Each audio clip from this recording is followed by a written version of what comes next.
Shalom, selamat pagi, selamat datang di rumah Tuhan. Mari kita sama-sama bangkit berdiri. Kita mau masuk hadirat Tuhan. Kita mau darahnya menguruskan, menyucikan kita semua. Darah yang menyelamatkan kita, darah yang menghapus dosa kita. Oleh kuasa darahnya kita diselamatkan, oleh kuasa darahnya kita dipulihkan. Saat kita masuk hadiratnya, kita sujud dan menyembah. Haleluya.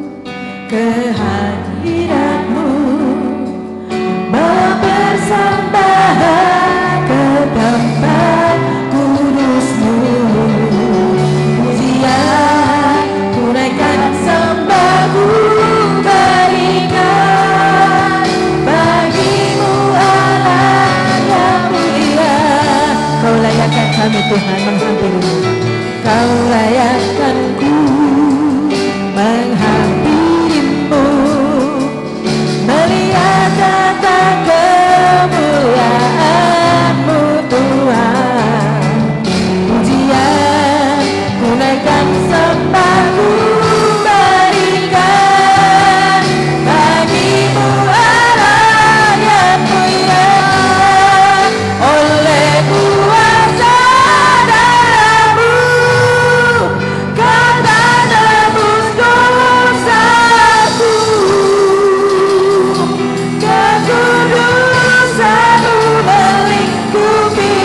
kasih-Mu mengalir, kasih-Mu memenuhi hidup kami, memenuhi hidupku. Sungguh besar anugerah-Mu, Kau selamatkan hidupku.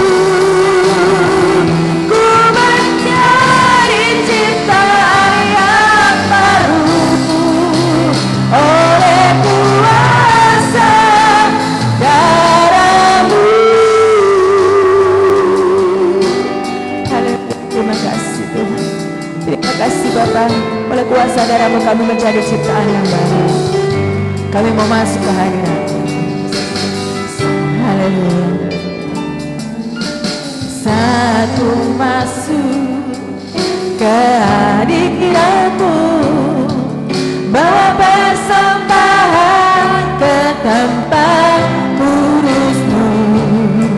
Pujian ku naikkan, sembahku berikan bagimu Allah yang mulia.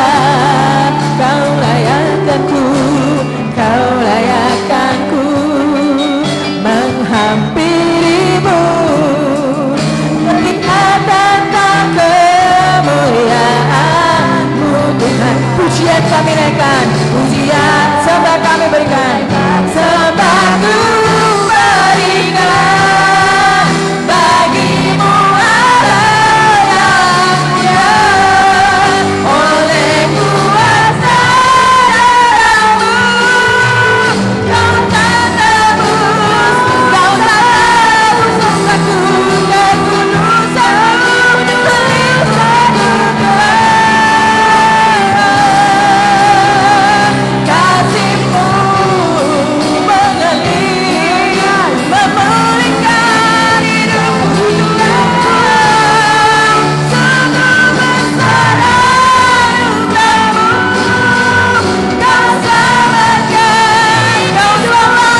kuasamu melingkupiku Tuhan, kasihmu mengalir memulihkan hidupku.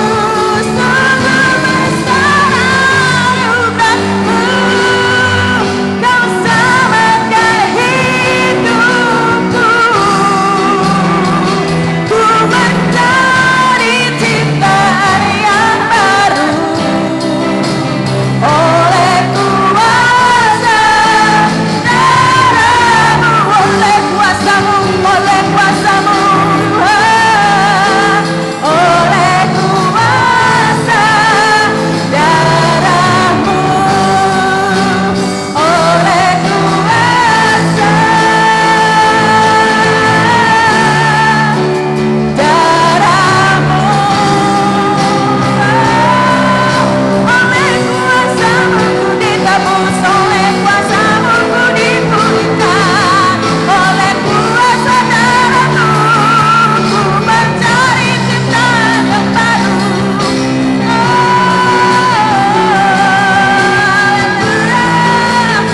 Kami memujimu Tuhan, kami menyembahmu Tuhan. Oleh kuasa darahmu kami dikuduskan, oleh kuasa darahmu kami disucikan. Oleh kuasa darahmu ku telah ditebus, ku disucikan, ku diselamatkan. Haleluya. Oleh kuasa darah Yesus ku ditebus, ku diselamatkan, ku dipulihkan, ku menjadi ciptaan yang baru. Haleluya.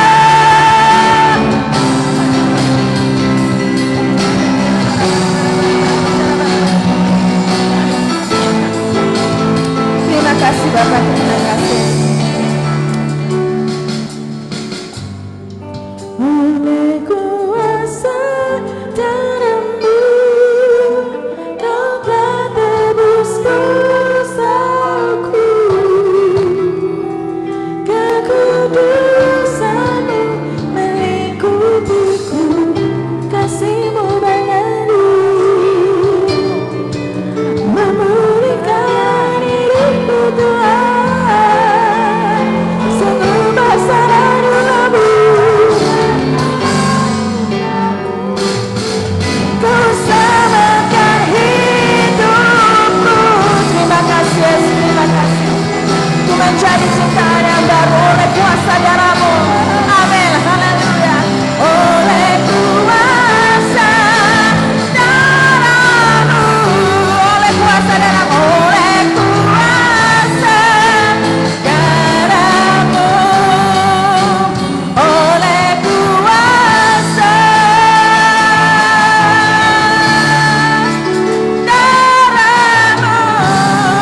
Terima kasih Bapak, terima kasih Yesus, terima kasih Roh Kudus buat penebasanmu, buat kasihmu di kayu salib, buat curahan darahmu yang menghapuskan dosa kami, yang menguduskan kami, yang menyucikan kami. Terima kasih Tuhan. Oleh kuasa darahmu kami dipulihkan, oleh kuasa darahmu kami disembuhkan, oleh kuasa darahmu kami menerima hidup yang baru, kami menjadi manusia yang baru.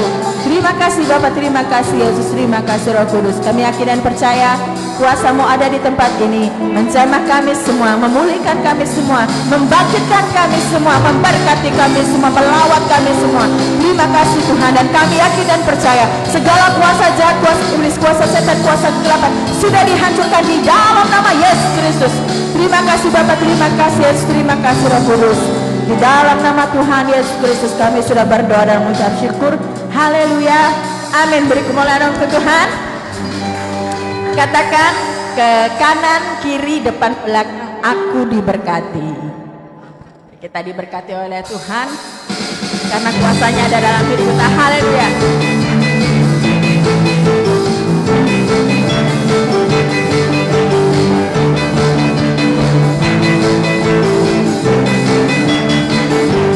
Kasih setiamu nyata bagiku,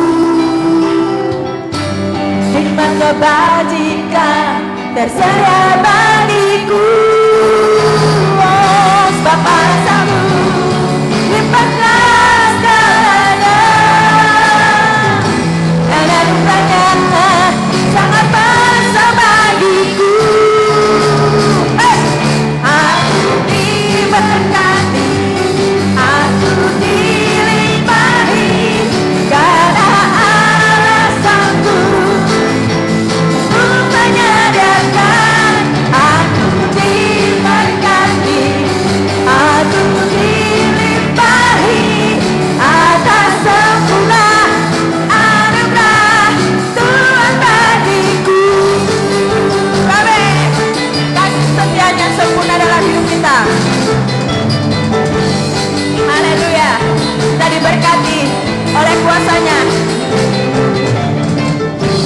Kasih setiamu nyata bagiku,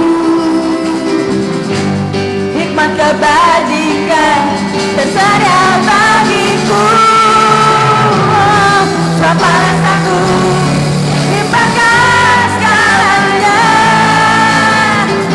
dan anugerahnya sangat besar bagiku. Katakan sebab alasanku, sebab alasanku limpahkan segalanya, dan anugerahnya sangat besar bagiku.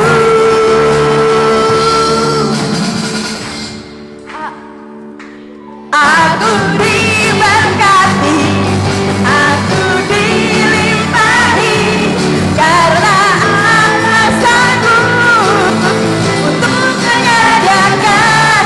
Aku diberkati, aku dilimpahi, atas sempurna anugerah Tuhan bagiku. Aku diberkati, aku dilimpahi, karena alasanku untuk menyediakan.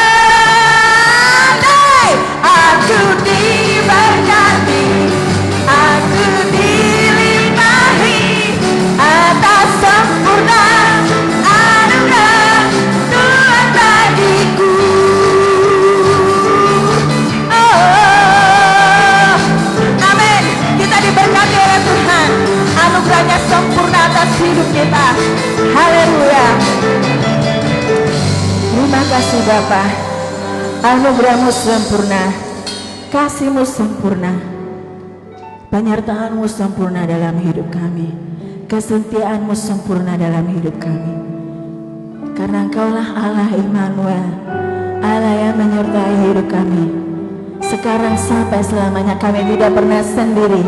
Engkau yang merasa sendiri, Engkau yang merasa memerlukan penghiburan. Ada Allah Immanuel yang selalu beserta dengan Engkau. Amin. Haleluya Yesus.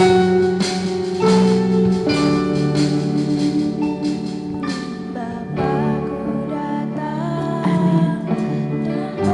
Kami datang dan berserah Tuhan.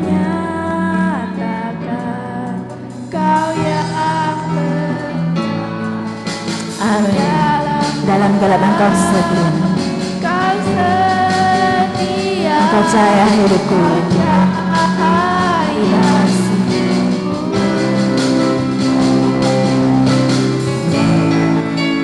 Aku akan, aku bertahan,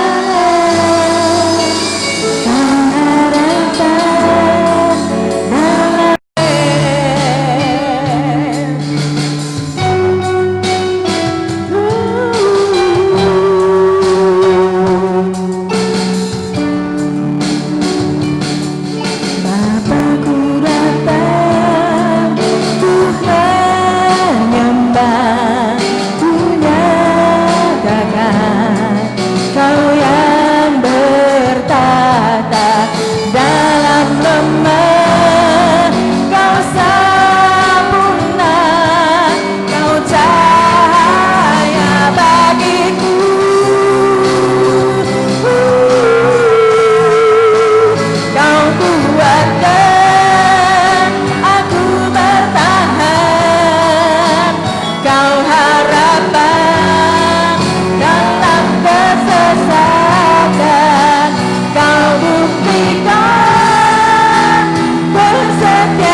kami yakin Engkau Allah Immanuel.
Haleluya, Engkau Allahku, pesertaku, Yesus. Engkau Raja bertahta selamanya.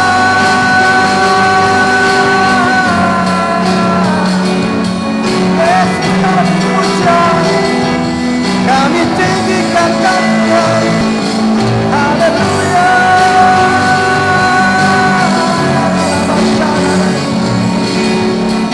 Agungkan Dia, naikkan pujian baginya, naikkan syukurmu, naikkan pujianmu bagi Yesus, Raja di atas segala raja. Haleluya, haleluya.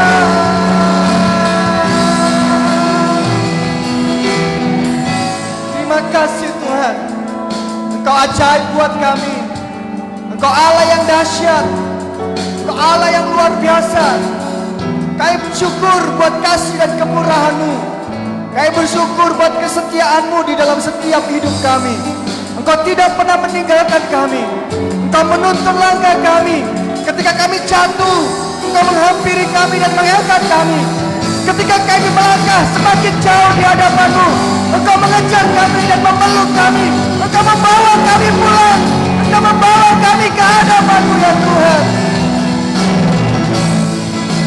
Ketika hati kami jauh dari-Mu, ketika hati kami terpaut dengan hal yang lain, Roh-Mu yang kudus mengingatkan kami untuk kami kembali kepadamu ya Tuhan. Terima kasih buat kebaikan, terima kasih buat kemurahan dan kasih-Mu di dalam hidup kami ya Bapa. Engkau tetap memandang kami berharga, Engkau tetap memandang kami mulia di hadapan-Mu ya Tuhan. Karena kami adalah gambaran-Mu, kami adalah wajah-Mu, Sebab itu Tuhan, pagi ini kami bersyukur buat kasih-Mu. Dan pagi ini kami sudah menaikkan pujian kepadamu ya Tuhan. Kami percaya Roh-Mu menjamah kami. Dan hari ini, pagi ini Tuhan, kami mau mendengar firman-Mu. Biar firman Tuhan menjadi kekuatan yang baru buat kami. Firman Tuhan mengubahkan hidup kami. Firman Tuhan meneguhkan kami kembali bahwa Engkau mengasihi kami, meneguhkan bahwa Engkau memiliki karya yang ajaib dalam hidup kami. Terima kasih Bapa. Terima kasih Tuhan. Setiap pendakwa iblis yang mau mengganggu kami untuk mendengar firman Tuhan, kami usir keluarin alam nama Yesus. Dalam nama Yesus, Roh Kudus bekerja, Roh Kudus menjamah kami pagi ini. Terima kasih Bapa. Terima kasih Tuhan. Di dalam nama Tuhan Yesus, kami sudah berdoa dan mengucap syukur. Haleluya. Amin. Amin.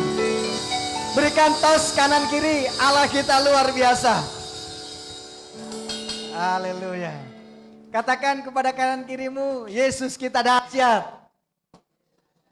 Dengan semangat, dengan yakin, Yesus kita dahsyat.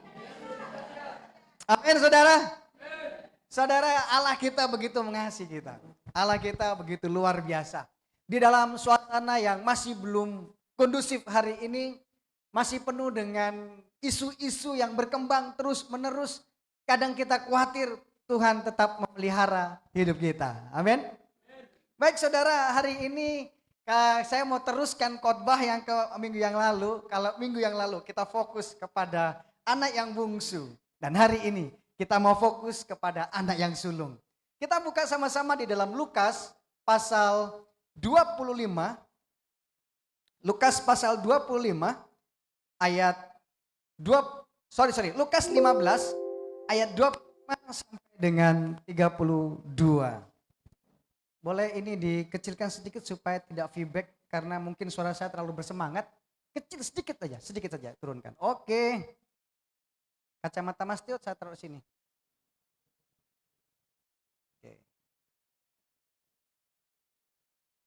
Oke, pemain musiknya kepanasan, berdoa supaya ada AC lokal ya, supaya pemain musiknya habis main nggak langsung keluar cari angin.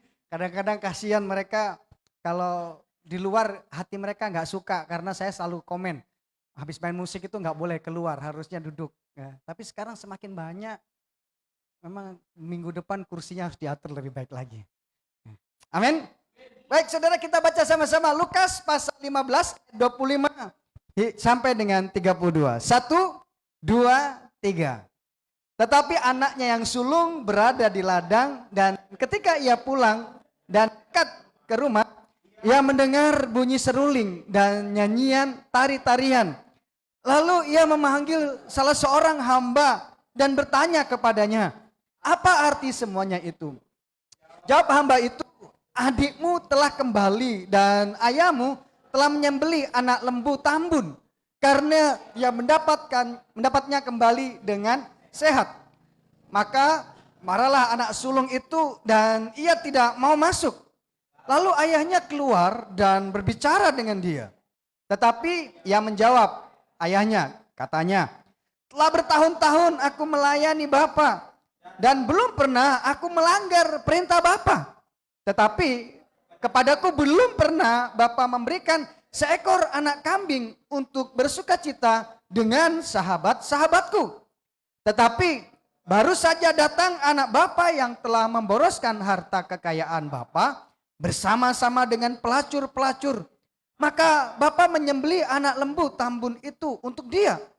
Kata ayahnya kepadanya, anakku, engkau selalu bersama-sama dengan aku dan segala kepunyaanku adalah kepunyaanmu. Kita patut bersukacita dan bergembira karena adikmu telah mati dan menjadi hidup kembali. Ia telah hilang dan didapat kembali. Amin. Saudara, dalam keluarga ini ada dua orang anak, yang sulung dan yang bungsu. Yang bungsu sudah pergi menghabiskan harta warisannya. Dan yang sulung masih tinggal bersama-sama dengan bapaknya. Ada banyak orang berpikir, atau saat ini saudara coba berpikir, manakah yang lebih baik? Anak sulung atau anak bungsu? Menurut saudara, anak sulung atau anak bungsu? Anak sulung, betul ya? Anak sulung sangat baik. Kenapa? Karena dia bekerja dengan rajin, dia masih tinggal di rumah bapaknya. Semua orang setuju bahwa anak sulung yang baik. Tapi kalau kita lihat dari cerita ini, bagaimana Tuhan Yesus mau mengatakan bahwa kedua anak ini sebenarnya nggak baik. Kenapa saudara? Anak bungsu ini coba perhatikan ketika adiknya, mungkin ketika adiknya pergi marah-marah. Terbukti dari apa? Terbukti ketika adiknya kembali, apa yang dia lakukan? Dia juga marah. Artinya bahwa kedua anak ini tidak mengerti hati bapaknya. Saudara, kalau ayat ini, perikop ini dikhotbahkan tentang kriteria dosa, ada 9 kriteria dosa dari perikop ini. Kalau 9 kriteria dosa, saya khotbahkan 3 poin aja, saya bisa sejam. Berarti kalau 9 poin, berarti bisa berapa jam? 3 jam, saudara. Seminar kita, ya kan? Nah, saya tidak akan khotbahkan tentang 9 poin dosa yang ada di dalam satu perikop ini. Tapi saya mau ceritakan, mau jelaskan kepada saudara hari ini adalah bahwa sebenarnya 2 orang ini tidak mengerti hati Bapa. Kenapa saudara? Hati Bapa sedikit saya akan kasih clue untuk khotbah saya minggu keempat. Karena minggu kedua nanti pengkhotbahnya adalah orang Korea yang sudah tinggal di Malang. Ya, tapi pakai virtual. Ya, dia live pakai Zoom, kita akan tayangkan di sini, dia akan terus khotbah. Nah, saudara, hati Bapa ini adalah hati yang penuh dengan pengampunan dan belas kasih. Tetapi di dalam keluarga itu ada suatu peraturan. Bahasa Inggrisnya biar keren adalah rule, aturan. Oleh sebab itu pagi ini saya mau sampaikan firman Tuhan kepada saudara, rule or love, aturan atau kasih. Di dalam suatu hidup bersama-sama, di dalam kepercayaan kita di dalam Tuhan, kita juga memiliki aturan. Tetapi manakah yang lebih utama di dalam kita menjadi orang Kristen? Aturan atau kasih? Oleh sebab itu mari kita belajar hari ini tentang anak sulung ini. Anak sulung ini memiliki kedisiplinan yang sangat tinggi. Tetapi dia sangat kaku. Sebenarnya perikop ini adalah suatu perumpamaan yang Tuhan berikan kepada orang-orang Israel pada saat itu. Ketika Tuhan Yesus berbicara mengenai kasih, berbicara di hadapan orang-orang Israel, di situ ada orang Saduki, ada orang Farisi, ada orang ahli-ahli Taurat dan orang-orang yang biasa. Nah, Tuhan mau berbicara kepada mereka semua bahwa anak sulung ini seperti orang-orang Farisi, seperti orang Saduki, seperti ahli-ahli Taurat yang begitu ketat menjaga peraturan-peraturan hukum Musa, hukum Allah yang diberikan kepada Musa. Mereka sangat disiplin berpuasa. Mereka sangat disiplin memberikan perpuluhan. Mereka sangat disiplin memberikan persembahan. Mereka sangat disiplin dalam menjalankan ibadah. Mereka sangat-sangat disiplin. Tetapi mereka kaku. Mereka sangat tidak peduli dengan orang lain. Saudara, di dalam Lukas 15 ayat 30, di sana katakan, tetapi baru saja datang anak bapa yang telah memboroskan harta kekayaan bapa bersama-sama dengan pelacur. Maka bapa menyembelih anak lembu tambun itu untuk dia. Sorry, salah baca ayat. Ayat 15, pasal 15 ayat 29. Tetapi ia menjawab ayahnya, katanya, bertahun-tahun aku melayani Bapa. Apa perkataan ini? Melayani Bapa. Dan belum pernah aku melanggar perintah Bapa. Tetapi kepadaku belum pernah Bapa memberikan seekor anak kambing untuk bersuka cita dengan sahabat-sahabatku. Artinya begini. Anak sulung ini begitu ketat mengikuti peraturan-peraturan bapaknya. Sampai-sampai dia kehilangan waktu mudanya, kehilangan masa sukacitanya dengan teman-teman. Kenapa? Karena dia hanya melihat aturan-aturan yang diberikan oleh bapaknya. Kamu harus bekerja, kamu harus melayani, kamu harus buat ini. Dia lakukan dengan ketat. Coba perhatikan ketika anak bungsu pulang, dia baru pulang dari mana? Baru pulang bekerja. Ketika dia pulang dari bekerja, dia melihat rumahnya begitu ramai. Lalu dia mulai bingung, kenapa ini, ada apa? Dia belum pernah melihat situasi rumahnya begitu meriah. Tapi begitu dia pulang, dia melihat rumahnya begitu meriah, dia bingung. Artinya dia sendiri pun tidak pernah lakukan sukacita. Saudara, aturan yang kaku, aturan tanpa disertai dengan kasih menghalang kita untuk mengenal hati Tuhan. Aturan memang ada, aturan memang harus dilaksanakan, tetapi kita perlu mengerti hati Tuhan, mengerti tujuan Tuhan membuat aturan-aturan yang berlaku. Tujuannya supaya membagari kita, supaya kita tidak melakukan kejahatan, tidak melakukan dosa, tidak melakukan hal-hal yang tidak berkenan di hadapan Tuhan. Ini aturan. Hidup tanpa aturan juga kehilangan damai sejahtera. Hidup tanpa aturan adalah hidup yang barbar. Hidup tanpa aturan adalah hidup yang tidak membuat tatanan masyarakat, tatanan kehidupan bersosial itu menjadi rusak. Kalau kita tidak taat dengan aturan. Coba kalau hidup gak ada aturan. Coba pikirkan, saya pernah tinggal, karena di Sarawak, itu aturannya tergantung dari setiap rumah panjang. Karena rumah panjang di Sarawak itu tidak seperti kita di sini hanya untuk ritual atau acara adat. Ya. Tapi kalau di Sarawak itu rumah panjang juga dipergunakan untuk selain buat acara adat, mereka juga tinggal di sana. Nah, jadi satu rumah panjang itu keluarga semua. Kadang-kadang sampai rumah panjang itu sampai 100 pintu. Artinya 100 pintu itu 100 keluarga. Nah, itu sudah satu RT, saudara. Nah, 100 keluarga itu dalam 100 pintu itu kadang-kadang kakek, bapak, anak, mantu itu semua di situ. Berarti satu pintu kadang-kadang ada 4 keluarga. Kalau anaknya cuma 2. Nah, kalau cucunya 4, berarti bisa 6 keluarga. Berarti 600 keluarga dalam satu pintu. Itu sangat panjang.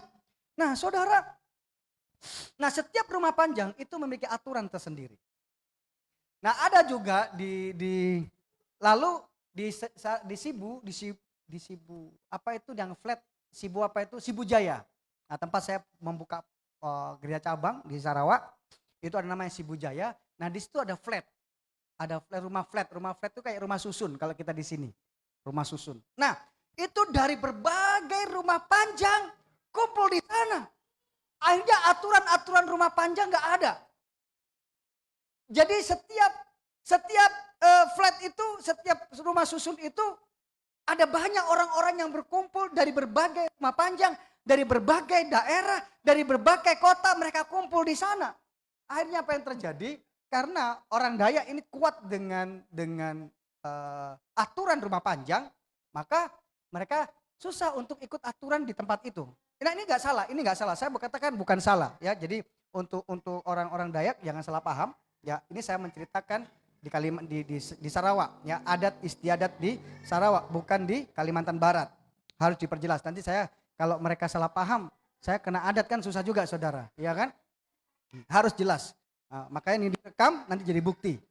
Nah, saudara, sehingga susah untuk menyatukan aturan itu. Dan apa yang terjadi? Wah, saudara, itu flat kacau balau, saudara. Itu flat kacau balau. Mereka nggak bisa saling tegur untuk melakukan kesalahan, mereka nggak bisa tegur. Tapi kalau hidup di rumah panjang, mereka berantem, satu kali tumbukan itu 50 ringgit, saudara. Jadi kalau saudara kalau saya dipukul orang, walaupun saya bukan orang Dayak, Tapi kalau orang rumah panjang itu pukul saya, maka orang rumah panjang itu harus membayar saya 50 ringgit satu kali pukulan. Tapi kalau 5 kali pukulan berarti 250 ringgit. Wah, kaya saudara-saudara. Tapi ya bonyok saudara. Tangan orang Dayak sekali pukul. Nah ini ada aturan dan hingga tertib. Tapi kalau tidak ada aturan maka tidak tertib. Ketika kita tinggal dalam satu rumah panjang, walaupun ada aturan yang seperti itu, kami tetap bersuka cita. Kenapa? Karena kami menikmati aturan itu. Aturan itu gak kaku. Aturan itu tetap dilaksanakan, tetapi hidup bermasyarakat sangat baik. Nah saudara, apa yang saya maksudkan di sini? Hukum Kristus, hukum Allah yang ada di dalam firman Tuhan, ini adalah mengatur hidup kita, supaya hidup kita tahu bagaimana menghargai orang lain. Jangan membunuh, artinya bukan karena kita nggak boleh bunuh, tetapi kita menghargai hidup orang lain. Jangan mengingini istri orang lain. Bukan karena kita hanya tidak boleh berzina, tetapi artinya bahwa kita harus menghargai hak-hak orang lain. Ini artinya seperti itu. Sehingga hubungan antara satu dengan yang lain menjadi harmonis. Bahagia, ini tujuannya. Tetapi anak sulung ini tidak memahami hal ini. Kalau itu saudara, ada banyak anak-anak Tuhan berpikir, jadi orang Kristen tuh gak bebas. Jadi orang Kristen tuh gak enak. Nanti malam ada acara anak muda Extreme Impact. Kemarin saya kirim Bapak ke Cindy dan kepada Lydia. Mungkin Lydia pikir pagi ya Extreme Impact-nya ya? Enggak ya, enggak tahu ya. Oh, Cindy yang saya kirim ya. Extreme Impact-nya sore nanti jam 6. Ini khusus anak-anak muda. Jadi saya bilang kepada mereka, tanya, Pastor bagaimana pakaiannya? Pakaiannya bebas, sopan. Mau gue sobek-sobek terserah. Tapi sobek-sobeknya yang sopan, jangan sobek di bagian-bagian tertentu. Ini berbahaya, kalau sobek-sobeknya di bagian-bagian tertentu yang tidak bagus, saya ambil sarung, saya tutup pakai sarung. Ya. Nah, saudara, ini artinya mungkin berpikir jadi anak muda nggak gaul. Siapa bilang anak muda nggak gaul? Kita mau nongkrong di kafe dosa nggak? Enggak. Yang buat dosa adalah perbuatan kita yang mengarah kepada dosa, bukan kafenya. Ada banyak orang berpersepsi. Sorry. Ini yang benar bahasanya mana? Orang-orang yang berpersepsi. Ini dia. Kafe itu jahat, bukan kafenya yang jahat. Orang-orang yang berbuat di dalam kafe yang berdosa itu yang jahat, sehingga kafenya dicap jelek. Kasihan orang-orang yang punya kafe kan, dia juga mau rezeki. Nah, oleh sebab itu kalau kita harus hidup disiplin tentang aturan-aturan Tuhan, tetapi jangan kaku. Kedisiplinan ini untuk memahami, untuk mengerti bahwa kita harus menghargai orang lain. Nah anak sulung ini gak gini, sehingga adiknya yang pulang udah marah. Kamu gak lakukan firman Tuhan, kamu gak lakukan perintah Bapak, kamu udah dosa, kamu gak layak pulang. Yang gak layak, yang buat gak layak itu siapa? Kita sama-sama dengan anak, yang boleh layak atau enggak itu siapa? Ketika anak sulung ini bilang sama bapaknya, aku sudah bertahun sama bapak, aku gak pernah membantah tuh bapak. Tapi baru anak yang sudah menghabiskan uang itu, bapak potong kambing, bapak potong lembu. Artinya bahwa, kenapa bapak ampuni? Kenapa bapak adakan pesta?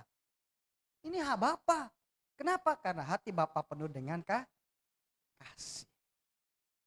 Oleh sebab itu saudara, mari miliki aturan yang untuk menghargai orang lain. Lalu yang kedua, membanding-bandingkan. Anak sulung ini membandingkan hidupnya dengan hidup anak bungsu. Hidupku lebih baik, hidupku enggak baik.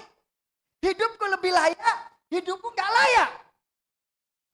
Saudara, ketika hidup kita mulai membanding-bandingkan antara yang satu dengan yang lain, tahukah saudara sudah kehilangan damai sejahtera. Ketika saudara membandingkan pekerjaan saudara dengan pekerjaan orang lain, di saat itu saudara kehilangan sukacita. Lukas 15 ayat 30 di sini dikatakan, tetapi baru saja datang anak bapa yang telah memboroskan harta kekayaan bapa bersama-sama dengan pelacur-pelacur. Maka bapa menyembelih anak lembu tambun itu untuk dia. Artinya dia sudah najis, dia sudah kotor. Aku ini loh suci. Aku urut kehendak bapa sampai aku kehilangan sukacitaku. Kehilangan masa-masa yang baik yang aku harus kerjakan. Kenapa Bapak sekarang begitu menghargai dia? Kenapa Bapak gak menghargai aku? Saudara, ini adalah pemikiran pembandingan antara dirinya dengan adiknya. Di dalam keluarga, apakah saudara pernah membandingkan anak yang satu dengan anak lain? Lihat tuh kakakmu itu, oh, rajin itu. Kamu apa? Ketika kita orang tua berbicara seperti itu, tahukah saudara sudah melukai hati anak saudara? Dan luka itu sangat dalam. Mungkin anak-anak muda hari ini sudah dibanding-bandingkan. Ampuni bapakmu. Karena dia belum tahu hati bapak. Amin. Ampuni. Pelajaran saya tadi, pelajaran komik kemarin, hati bapak saudara. Hati bapak. Sebenarnya figur bapak itu, bapak di sorga itu dipercayakan kepada bapak-bapak di dunia ini. Tetapi figur-figur bapak surgawi yang ada di dunia ini udah rusak. Kenapa? Karena egois, karena marah, karena kecewa, ya kan? Jadi untuk anak-anak muda hari ini yang bapakmu melukai hatimu, doakan dia. Karena hati bapak di sorga tidaklah demikian. Dia lebih baik. Lebih baik daripada bapak yang ada di dunia ini. Jadi saudara, mari kita berhenti membanding-bandingkan ya yang sudah punya anak, punya keluarga, mari kita berhenti membanding-bandingkan anak yang satu dengan anak yang lain. Karena itu sangat melukai. Kenapa? Karena orang tua adalah tempat di mana mereka berteduh. Orang tua adalah di mana tempat mereka bisa mengalami damai sejahtera. Kenapa? Senakal apapun anak kita, sesuka ngeluyur apapun dia, waktu lapar dia tetap pulang. Betul nggak? Senakal apapun anak kita, ketika ada masalah di luar, teleponnya kepada siapa? Pada bapak. Walaupun dia jago trek-trekan, wah kalau teman-temannya waktu ngangkat motor kan, yang di sini siapa yang suka trek-trekan? Waktu ngangkat motor, tuh bapaknya ngelihat nggak? Kalau bapak mau ngelihat habis kau. Kenapa? Itu sok depan, harganya ratusan. Kau angkat-angkat dengan sukacita, ya kan? Lalu teman-temanmu tepuk tangan kan? Betul nggak? Waktu sok itu patah, yang tepuk tangan kumpulin duit nggak? Yang tepuk tangan kumpulin duit nggak? Pemuda, saya mau tanya, waktu engkau tabrakan ketika kau ngebut-ngebutan, teman-temanmu tepuk tangan, engkau nabrak, teman-temanmu nolongin gak? Mungkin ada, tapi yang lain cuma bilang, kasihan. Ya kan? Lalu siapa yang dihubungi? Siapa yang dihubungi? Tetap orang tua, walaupun bapakmu ngomel, udah dibilang kan? Hah? Jangan trek-trekan, jangan ngabut-ngabut. Memang gitu kan? Kenapa? Karena dia nggak tahu lagi mau bagaimana ngomong. Dia hanya melepaskan rasa kesal saja sebenarnya. Bukan maksud bapak mau marahin, nggak ada itu. Ya, tapi rasa kesal, itu saja. Rasa sayang, ada lagu rap zaman saya, rap dari Jogja, saya lupa itu namanya. Nah, jadi intinya gini. Kalau anak pergi itu khawatir kan. Nah kalau semakin lama pergi semakin besar khawatirnya, maka muncullah marah. Sebenarnya dia nggak marah karena gelisah sebenarnya. Rasa gelisah jadi amarah. Apalagi di telepon nggak diangkat-angkat, makin jengkel. Kenapa? Takut kehilangan anak. Takut terjadi apa-apa, tapi anak taunya apa? Bapakku marah-marah aja, mamaku cerewet aja. Tapi kalian nggak tahu betapa hati mama kita, hati bapak kita itu sangat khawatir. Nah khawatir inilah yang muncul marah. Oke, ini hati bapak. Oke, kita kembali. Jangan banding-bandingkan dirimu, pekerjaanmu dengan orang lain. Apa yang kamu buat dengan apa yang orang lain buat. Jangan pernah banding-bandingkan. Tahukah ketika kita membanding-bandingkan muncul apa? Muncul iri dan muncul dengki, akhirnya kita memusuhi orang itu. Di Alkitab ada contoh antara Saul dan Daud. Ketika Saul dan Daud pergi berperang, mereka sudah mengalahkan banyak musuh-musuh dan mereka pulang dan mulai putri-putri Yerusalem menyanyikan nyanyian. Dia berkata begini, Saul mengalahkan beribu-ribu, Daud mengalahkan berlaksa-laksa. Wadah, si Saul sakit hati, kenapa diperhatikan beribu-ribu, di Daud berlaksa-laksa. Saul lupa bahwa ini adalah puisi. Yang disebut dulu siapa? Saul dulu kan? Di Alkitab, siapa yang disebut dulu, itu artinya orang yang sangat penting. Jadi Daud disebut dulu. Saul disebut dulu, baru Daud. Nggak mungkin dong. Puisinya bilang begini, Daud berlaksa-laksa, Saul berlaksa-laksa, Daud beribu-ribu. Nah puisinya jadi jelek. Iya kan? Beribu-ribu berlaksa-laksa dulu, baru beribu-ribu, kan jelek jadi puisinya. Betul kan? Aturan angka kan dari 1000 jadi berlaksa-laksa. Artinya bahwa sebenarnya maksud puisi ini, Saul seorang raja mengalahkan begitu banyak. Dan Daud juga mengalahkan begitu banyak. Tapi Saul sakit hati hanya karena angka yang disebutkan. Apa akibatnya? Daud dikejar-kejar mau dibunuh. Hanya karena apa? Beribu-ribu dan berlaksa-laksa. Ketika kita mulai membandingkan pekerjaan kita dengan pekerjaan orang lain. Tahukah saudara? Saudara sudah merencanakan yang jahat di otak saudara tanpa saudara sadari. Ketika ada kesempatan untuk menjatuhkan, ini dia kesempatan ku jatuhin kau. Kemarin kau dipuji-puji, sekarang giliran ini. Lihat kau. Iya kan?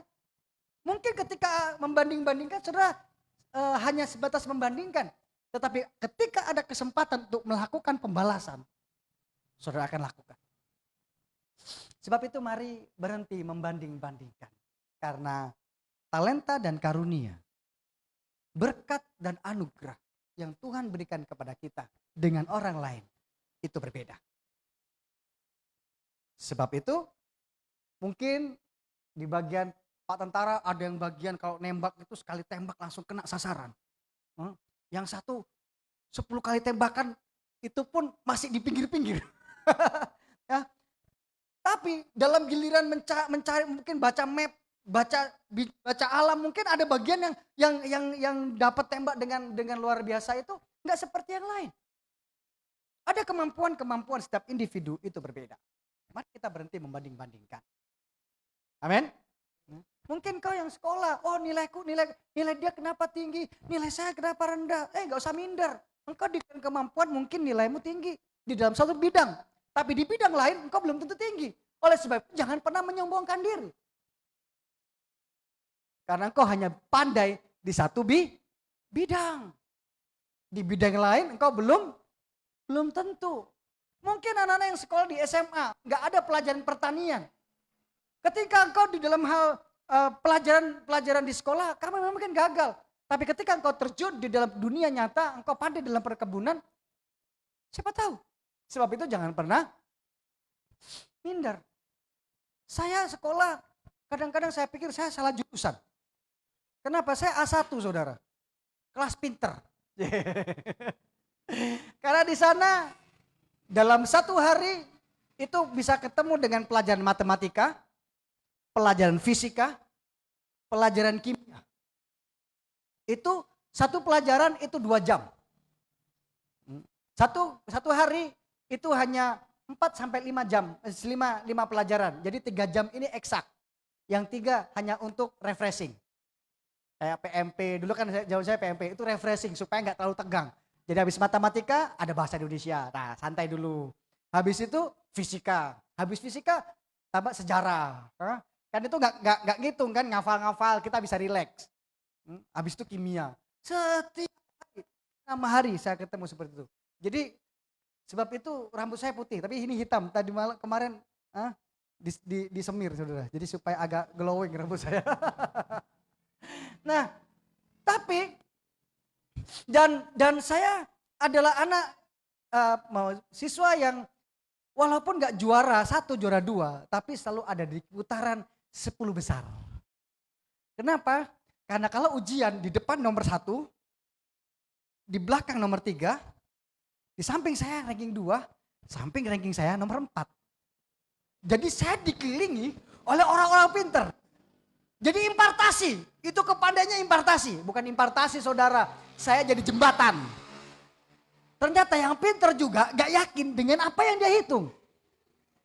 Jadi mereka hitung itu lewat saya, dikirim ke belakang ke saya, ke depan. Nanti jadi komunikasinya lewat saya.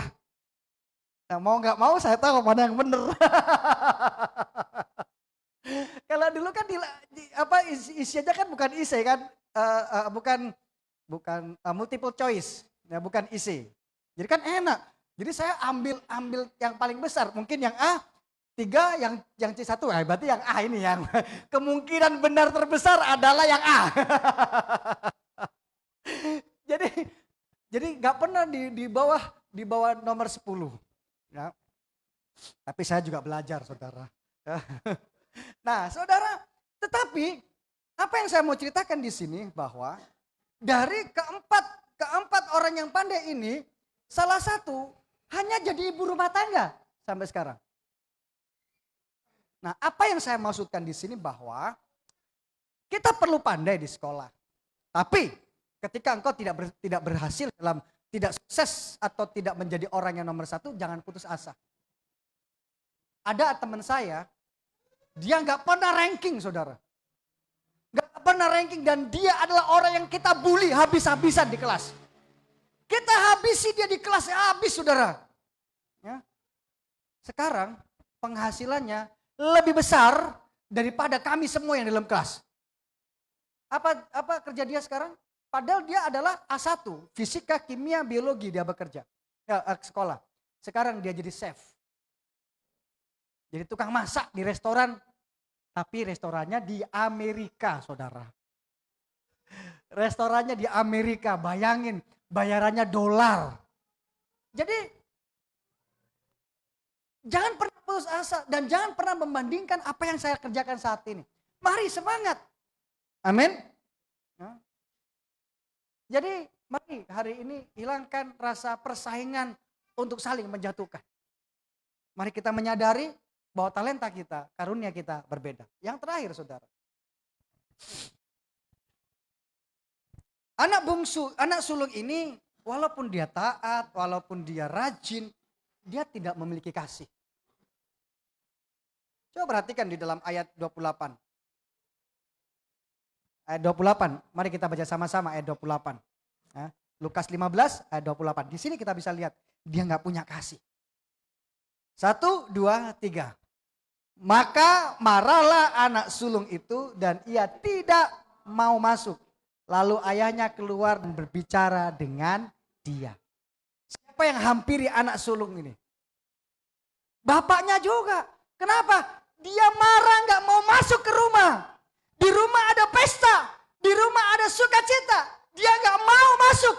Dia marah. Marah kepada siapa? Marah kepada Bapak. Saudara, kadang kita juga menjadi hakim buat orang yang berdosa. Ketika ada orang berdosa bertobat, Tuhan kenapa Tuhan terima dia? Sudah bertahun-tahun berbuat dosa, sekarang dia sudah bertobat, Tuhan langsung ampuni, enak aja. Aku yang bertahun-tahun taat kepada Tuhan, dan tahun-tahun melayani Tuhan, bertahun-tahun menerima anugerah, tinggal di dalam rumah Tuhan, kenapa Tuhan tidak berikan sesuatu kepada saya? Saudara, mari kita buka hati kita. Saudara tahu, Siapa nabi yang suka marah? Yunus, saudara. Disuruh pergi ke Ninewe, dia nggak mau, dia pergi ke Tarsis. Akhirnya apa? Ditelan sama ikan besar. Menurut analisa, menurut penelitian ahli-ahli Alkitab, kulit Yunus menjadi rusak dan kepalanya jadi botak. Kenapa? Karena dia lari dan ditelan oleh ikan besar. Jangan bilang ikan paus, jangan bilang ikan hiu, jangan. Karena kita nggak tahu itu jenis ikan apa. Firman Tuhan hanya katakan ikan besar. Jadi guru-guru sekolah minggu kalau cerita Nabi Yunus, jangan ditelan ikan paus. Bilang saja ikan besar. Kalau mereka tanya ikannya apa? Jangan bilang ikan tapal. Jangan. Pokoknya ikan besar. Tanya, karena di Alkitab nggak dituliskan, jangan mengada-ada. Amin. Nanti salah. Jadi karena ditelan oleh ikan besar ini, cairan yang di dalam perut ikan itu merusak kulit dan botak. Akibat marah apa saudara? Rugi diri sendiri. Tahukah saudara? Orang marah, orang benci, orang dengki itu sama dengan kita minum racun berharap orang lain yang mati. Saya ulang sekali lagi. Kita marah, kita dengki, kita iri, kita kecewa. Kita itu sedang minum racun, tapi berharap orang lain yang mati. Bisa enggak? Enggak bisa. Kita yang mati. Oleh sebab itu, janganlah marah. Firman Tuhan katakan demikian. Karena marah membuat kita berdosa. Dosa akibat dosa adalah maut. Jadi dosa sama dengan racun. Katakan sana kirimu, dosa itu racun. Buat kamu mati. Amin. Jadi saudara, apa peristiwa yang lain? Apa yang harus kita lakukan? Harus ada pengampunan. Walaupun dia melanggar aturan, walaupun dia melanggar suatu aturan firman Tuhan dan menentang firman Tuhan, tapi firman Tuhan yang lain mengatakan, hati Bapa penuh dengan kasih. Saya katakan sekali, aturan yang Tuhan supaya hidup kita tahu bagaimana caranya hidup di dunia ini dan mengerti hati Bapa. Tapi ketika ada orang yang lepas dari aturan, jangan kita menghakimi dia. Tetapi sebaliknya, mari ingatkan dia, tegur dia dan nasihati dia untuk kembali kepada Tuhan. Ketika perempuan yang berbuat zina diseret oleh ahli-ahli Taurat kepada Tuhan Yesus, apa yang Tuhan Yesus katakan? Dia nggak ngomong apa-apa, dia justru nulis aturan di tanah. Iya kan? Kenapa jadinya? Ada orang yang menghukum dia? Enggak ada. Aturan yang Tuhan buat bukan untuk menghukum kita. Seringkali kita salah pikir.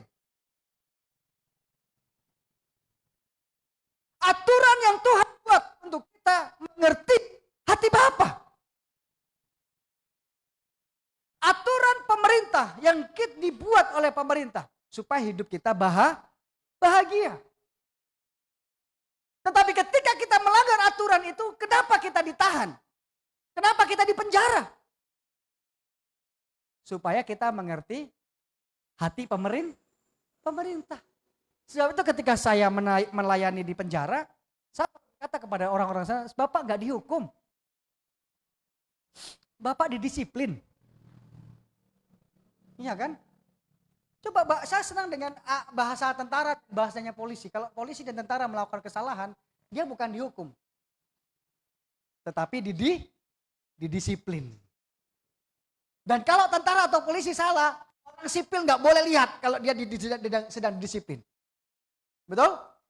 Karena kakek saya tentara. Di Kostrad, apa itu namanya? Antara Lawang dan Malang. Singosari. Nah di Singosari, kota yang besar itu. Heran kalau orang didisiplin, dijaga tentara saudara. Di sana ada tentara yang didisiplin, tentaranya jaga. Kalau ada orang sipil lihat, hei apa lihat, cepat. Gak boleh dilihat. Nah demikian dengan kita, ketika kita buat dosa, kita berbuat salah. Ketika kita didisiplin oleh Tuhan, orang lain gak boleh hakimi. Orang lain gak boleh menyatakan itu dia berdosa, gak boleh. Karena kita pun manusia yang berdosa. Sebab itu saudara, jangan simpan akar pahit.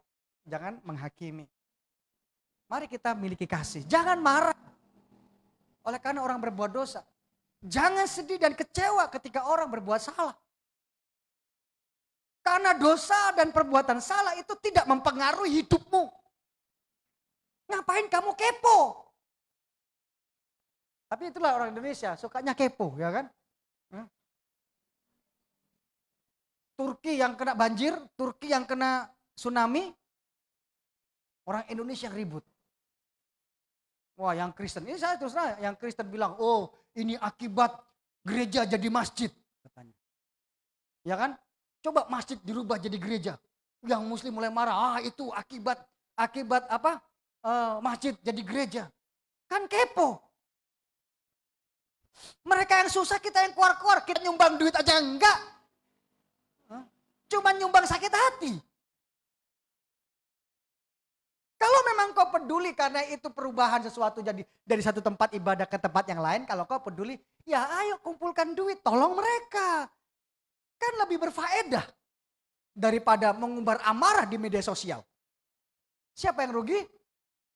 Kita sendiri yang rugi. Kita yang marah, kita yang minum racun, berharap Turki yang kena hukum. Kan aneh. Ya kan? Nah oleh sebab itu ayo perubah hidup kita. Apapun yang terjadi, itu mau hukuman Tuhan kek, mau karena alam kek, itu karena orang Turki sendiri. Kita perlu doakan saja. Jangan hakimi oleh karena dia berbuat dosa, jangan. Siapa kita yang bisa berkata engkau berdosa dan engkau orang benar? Siapa yang memperkenankan kita berbicara di hadapan Tuhan? Tuhan hukum dia. Siapa? Oleh sebab itu saudara, pagi hari ini mari kita belajar bersama-sama. Kita bersungguh-sungguh di hadapan Tuhan. Jangan kita menjadi anak sulung juga. Jangan karena kedisiplinan kita, kerajinan kita, kita menjadi orang yang paling suci di dunia. Nah, kita lakukan itu karena kita mengasihi Tuhan. Mengasihi sesama. Kita tidak membanding-bandingkan satu dengan yang lain. Kenapa? Karena kita tahu setiap orang memiliki hal yang berbeda di mata Tuhan. Dan kita tidak mau menghakimi orang lain. Mengapa? Karena saya juga akan dihakimi. Oleh sebab itu ketika orang lain diberkati, mari kita bersuka cita. Terakhir saudara, kadang-kadang ketika orang diberkati, kita juga iri. Kemarin ada seorang hamba Tuhan datang ke saya ke sini bertamu karena di gereja kita ini walaupun baru 3 tahun, gereja kita itu pos orang hamba Tuhan dari kampung bertemu di sini. Jadi kami selalu sedia kopi. Karena saya nggak ngopi sebenarnya. Jadi dan dia datang bawa handphone baru. Wah handphonenya baru ya? Oh iya Pak, baru beli 2 hari yang lalu. Wah puji Tuhan. Kenapa beli Redmi? Kenapa nggak beli yang lain? Saya bilang begitu. Karena kalau merek yang lain, aduh ini saya kena endorse lagi nih. Kalau merek yang lain di kampung saya itu nggak dapat sinyal. Kayak Oki. Saya kenapa nggak beli Oppo Ki? Karena saya pakai Oppo gitu. Jadi supaya gereja ini Oppo semua. Jadi pastor kalau di kampung Oppo nggak dapat sinyal. Redmi kuat sinyalnya. Memang saudara nggak tahu kenapa ada sentimental sendiri di kampung gitu. Jadi kalau pakai Redmi sinyalnya kuat, katanya begitu. Jadi saya bilang, oh saya bersuka cita. Berapa harganya? Murah kok pastor, berapa? 2 juta cash. Iya, murah 2 juta cash. Saya 4 juta nyicil. Berarti lebih hebat siapa? Lebih hebat dia, ya kan? Nah saudara, ketika dia dapat berkat ini saya sangat suka cita. Saya sangat bersyukur. Tapi kadang-kadang ada orang lihat, handphone baru. Lah ya gimana masa handphone baru pakai mau disembunyikan ya kan? Kalau ada orang teleponnya diangkat lah, dibuka lah. Wah katanya ini kenapa? Karena iri nggak bisa beli. atau kalah saingan. Jadi saudara, mari hari ini, yuk, ketika ada orang yang diberkati, ketika ada orang mulai mendapatkan berkat yang lebih, mari kita berdoa kepada Tuhan. Tuhan, terima kasih, anakmu telah diberkati, hambamu diberkati. Bagianku kapan Tuhan? Oke? Jangan marah, ngomongnya ke Tuhan. Tuhan, bagianku kapan? Yuk sama-sama ngomong. Tuhan, dia diberkati Tuhan. Aku seneng Tuhan. Tapi bagianku kapan? Amin. Jadi ngomongnya ke Tuhan, gak usah ke orang lain. Itu jengkelin, saudara minum racun harap dia mati, itu namanya. Amin. Oleh sebab itu mari hari ini, mari menyadari hidup kita. Pemain musik maju ke depan, kita mau menerima perjamuan kudus, kita sudah menerima firman Tuhan hari ini. Mari 3 hal ini kita belajar bersama-sama. Kita angkat pujian pakai G ya, ku bersyukur Tuhan.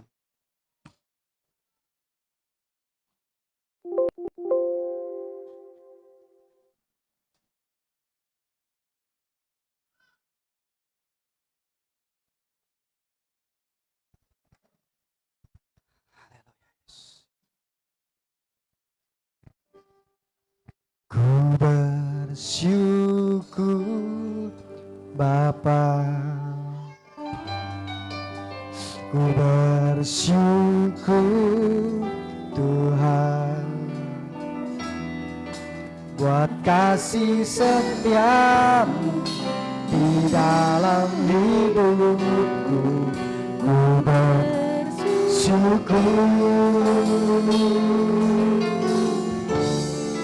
ku bersyukur Bapa, ku bersyukur Tuhan, kasih setiamu di dalam hidupku. Ku bersyukur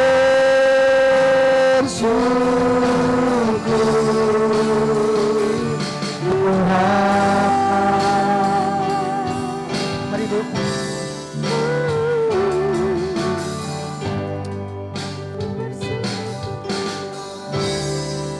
Ku bersyukur Bapa, ku bersyukur Tuhan, buat kasih setiamu di dalam hidupku. Ku bersyukur,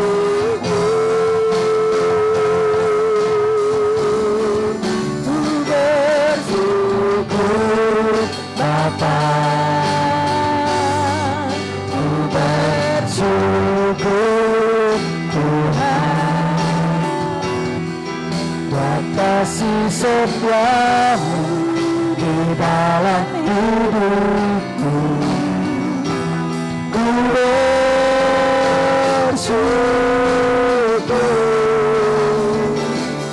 Tuhan.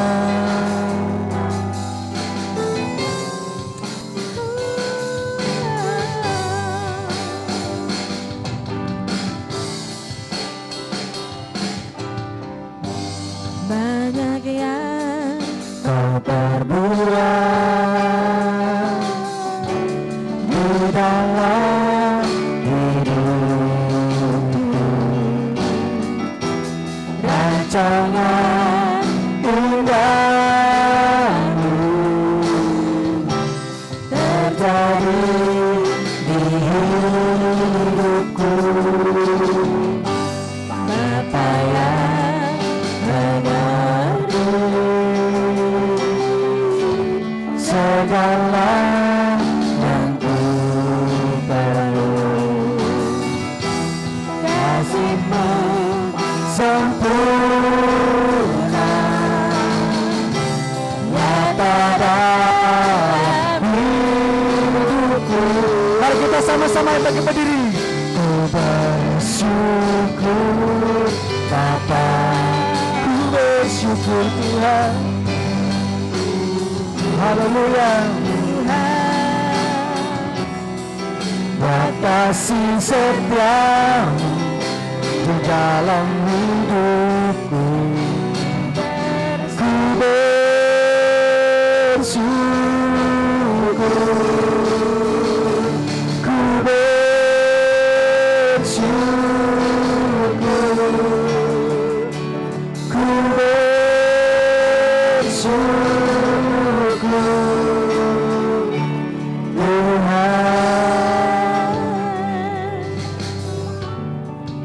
Angkatlah roti dan dengarkanlah firman Tuhan.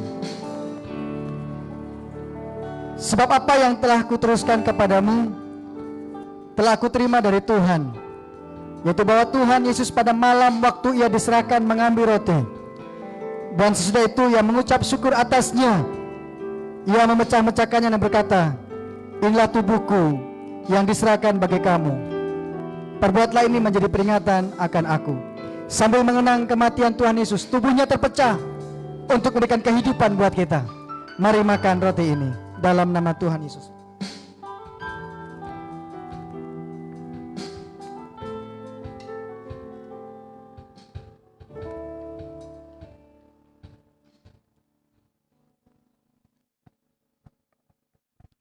Sambil mengenang kematian Tuhan Yesus, mari kita angkat cawan ini. Demikian juga ia mengambil cawan sudah makan lalu berkata, cawan ini adalah perjanjian baru yang dimateraikan oleh darahku. Perbuatlah ini setiap kali kamu meminumnya menjadi peringatan akan aku. Sebab setiap kali kamu makan roti ini dan minum cawan ini, kamu memberitakan kematian Tuhan sampai ia datang.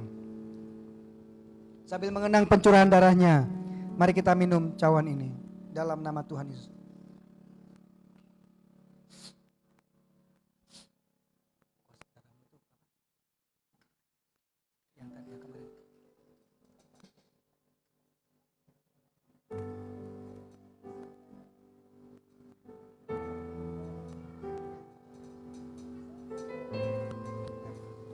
Pakai F. Oleh nyanyikan.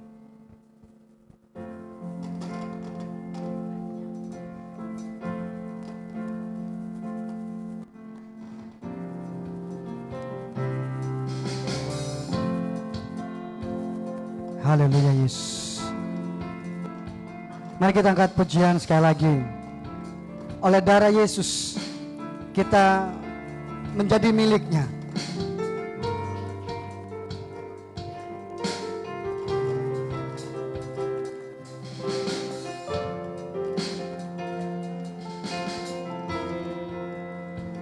Oke, baik saudara letakkan tangan saudara, saya akan berdoa untuk saudara hari ini. Tuhan, terima kasih hari ini kami sudah menerima perjamuan kudus-Mu. Engkau yang memerdekakan kami oleh darah-Mu. Dan kami percaya kuasa-Mu bekerja buat kami. Haleluya Yesus. Penebusan-Mu ajaib dalam hidup kami. Dan itu menjadi jalan keluar buat kami untuk menghampiri Engkau. Engkau menguduskan kami dan apapun yang kami doakan hari ini, Tuhan menjawab pergumulan doa kami. Tuhan berikan jalan keluar buat kami. Tuhan berikan jalan yang terbaik buat kami. Segala sakit penyakit yang kami derita, oleh darah Yesus, oleh bilur-bilur Yesus, kami mengalami kesembuhan, kami mengalami mujizat Tuhan. Hari ini kami sembuh, hari ini kami mengalami mujizat Tuhan. Haleluya Yesus. Terima kasih Bapa. Terima kasih Tuhan. Segala pergumulan kami, segala masalah kami, Engkau menjawabnya. Di dalam nama Yesus. Di dalam nama Yesus. Terima kasih Bapa, terima kasih. Terima kasih buat segala sesuatu yang Tuhan kerjakan buat kami hari ini. Terima kasih Bapa. Di dalam nama Tuhan Yesus kami berdoa. Haleluya. Amin. Amin.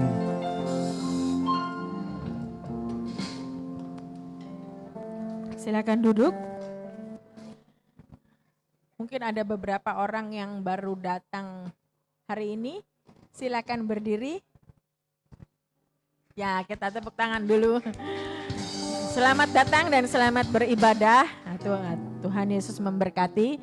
Minggu depan datang lagi. Silakan duduk. Mari kita sama-sama berdoa untuk persembahan kita. Kita angkat persembahan kita kepada Tuhan. Tuhan, kami berterima kasih dan mengucap syukur untuk firman Tuhan yang sudah kami dengarkan. Biarlah kami semua mengerti hati Bapa, dan Tuhan memberkati kami dalam kehidupan kami, dan saat ini kami mau memberi yang terbaik untuk Tuhan. Tuhan, pakailah persembahan kami untuk membesarkan kerajaan Tuhan, dan Kau pakailah hidup kami untuk kemuliaan-Mu. Engkau memberkati kami semua 30, 60 bahkan 100 kali lipat, dan pakailah kami semua untuk membesarkan kerajaan-Mu. Terima kasih Bapa, terima kasih Yesus, terima kasih Roh Kudus. Sama-sama kita bangkit berdiri. Mari kita berdoa. Bapa kami yang di surga, dikuduskanlah nama-Mu, datanglah kerajaan-Mu, jadilah kehendak-Mu di bumi seperti di surga. Berikanlah kami pada hari ini makanan kami yang secukupnya. Dan ampunilah kami akan kesalahan kami, seperti kami juga mengampuni orang yang bersalah kepada kami.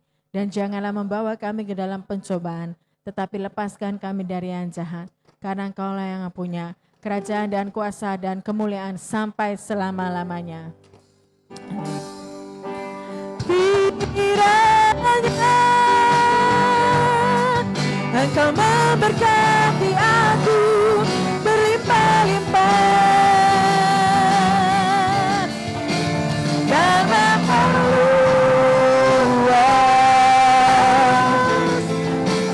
daerahku, dan kiranya tangan-Mu menyertai aku dan melindungi aku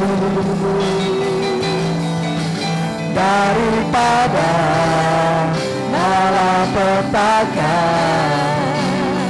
sehingga kesakitan tidak menimpa aku.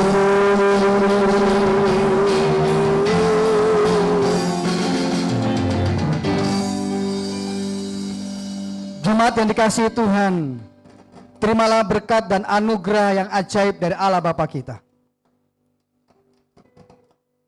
Persekutuan dan pemeliharaan dari karya penebusannya yang dikerjakan di atas kayu salib oleh Tuhan kita Yesus Kristus, memberikan kemenangan demi kemenangan dalam hidupmu. Pemeliharaan dan persekutuan dalam Roh Kudus menjaga langkahmu untuk tetap kudus di hadapannya, dan meraih kesuksesan bersamanya mengalir dalam hidupmu dari saat ini kekal sampai Tuhan datang kedua kali menjemput kita untuk masuk dalam kerajaannya. Berkat ini turun atasmu. Amin. Berikan bapak kita, Tuhan Yesus berkati. Jangan lupa yang muda-mudi di malam boleh join acara muda-mudi. Yang merasa tuh, yang udah punya suami, punya istri yang masih energik, boleh juga datang dalam acara Extreme Impact Harnas Pemuda malam nanti. Tuhan Yesus berkati.